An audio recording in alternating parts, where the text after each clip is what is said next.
Hey, this is Jung, and in this short tutorial I want to help you to improve your skills wing foiling in waves.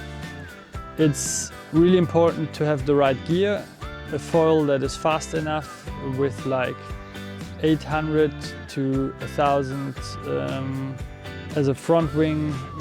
I use the phaser from AK or the tracer from AK, and a board around 40 to 88 liters, something around that.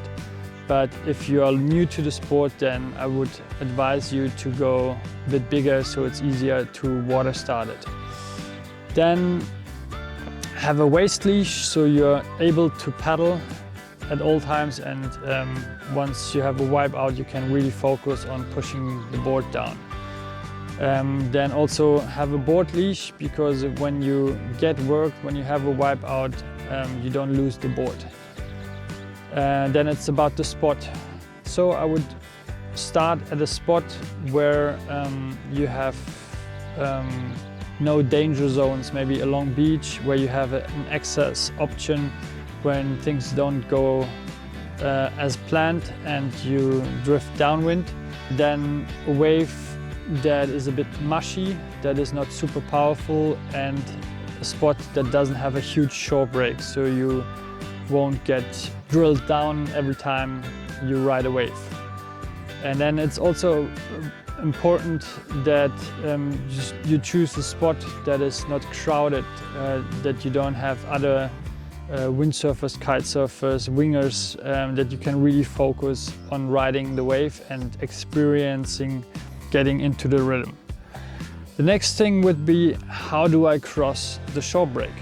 So my kind of strategy is that I go waist deep in the water, I have my wing downwind of me, my board upwind of me, and I take the board on the front wing so I can lift it over the wave, and then once I feel like I'm deep enough that the foil has a bit of space, I just paddle out for a few meters and then try to quickly water start. The next thing is, how do we find the right waves? So for me it's about going step by step, and I usually take a wave at the end of the set. So I see there's a set coming with a few bigger waves, and then I take usually the last one. I can ride that wave all the way in, and if I'm finished, I can really go out again without worrying that there are a few massive bombs coming in. And you will realize once you go down the wave, the board is accelerating quite quick, and it's important to keep your weight really on the front foot, and especially when you go into the turns, that you don't lift the board up too much, or that you don't push it down too much so that it doesn't get stuck, but also the foil doesn't come out of the water. You wipe out basically. So what do you do if you wipe out? If things don't go as planned, which they will eventually, then I think it's really important to stay calm, to focus on the board, that you know where the board is at, and so keep it with two hands. And if that doesn't work, if you lose it while getting washed by a wave, then it's important to just cover your head, make a compact body position so you don't get hurt by the foil. But usually the board is a bit faster than you, so don't worry too much about it.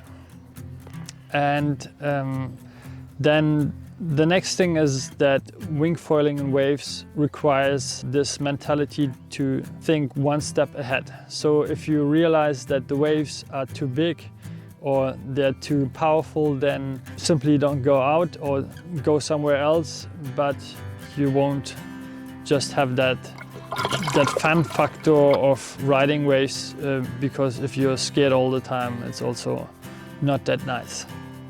I would say go step by step and enjoy the process of learning this amazing sport that gives you so many options to ride waves that don't even break. If you feel like learning in a camp, I'm also doing a camp in South Africa.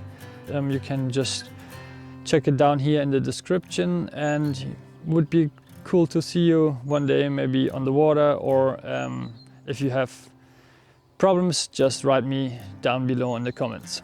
Cheers!